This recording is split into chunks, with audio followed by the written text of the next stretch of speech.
Guys, तो आज अपना टॉपिक है एक्टोपिक प्रेगनेंसी। एक्टोपिक प्रेगनेंसी अपन इससे पहले वाले पार्ट में डिस्कस किया था। एक्टोपिक प्रेगनेंसी क्या होती है, मोस्ट कॉमन साइट क्या होती है। तो आज अपन एक्टोपिक प्रेगनेंसी के जो इम्पोर्टेंट क्वेश्चन है उन पर चर्चा करते हैं।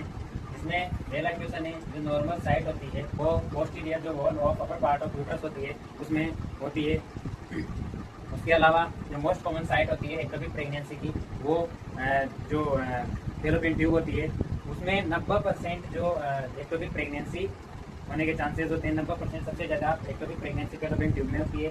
उसके अलावा फैलोपियन ट्यूब में एक्टोपिक प्रेगनेंसी होने की वजह से प्रेगनेंसी को ट्यूबल प्रेगनेंसी भी कहते हैं। उसके अलावा जो मोस्ट कॉमन साइट ऑफ जो अपनी जो मोस्ट इंपॉर्टेंट क्वेश्चन है, most common site of fertilization during the pregnancy, जो फर्टिलाइजेशन होता है वो एम्पुला में होता है। उसके अलावा जो most common site of fallopian tube for ectopic pregnancy वो भी एम्पुला में होता है।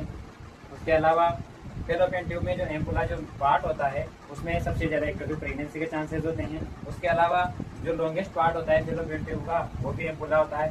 तो 3 जो इम्पोर्टेंट क्वेश्चन है उनका आंसर एम्पुला है, जो कि अपन को याद रखना है। एक तो फर्टिलाइजेशन है, उसके अलावा एक्टोपिक प्रेगनेंसी के सबसे ज़्यादा चांसेस एम्पुला में होते हैं फैलोपियन ट्यूब में।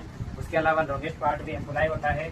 उसके अलावा जो नैरोवेस्ट पार्ट होता है अपने फैलोपियन ट्यूब का वो इंटरस्टिशियम होता है। उसके अलावा जो सेकंड नैरोवेस्ट पार्ट होता है वो स्टमस होता है, जिसकी लेंथ 1.5 सेंटीमीटर होती है। उसके अलावा मोस्ट इम्पोर्टेंट क्वेश्चन है कि जो एक्टोपिक प्रेगनेंसी है वो एक इम्प्लांटेशन डिसऑर्डर होता है, क्योंकि इसमें इम्प्लांटेशन यूट्रस में न होकर आउटसाइड ऑफ द यूट्रस किसी भी पार्ट में हो जाता है।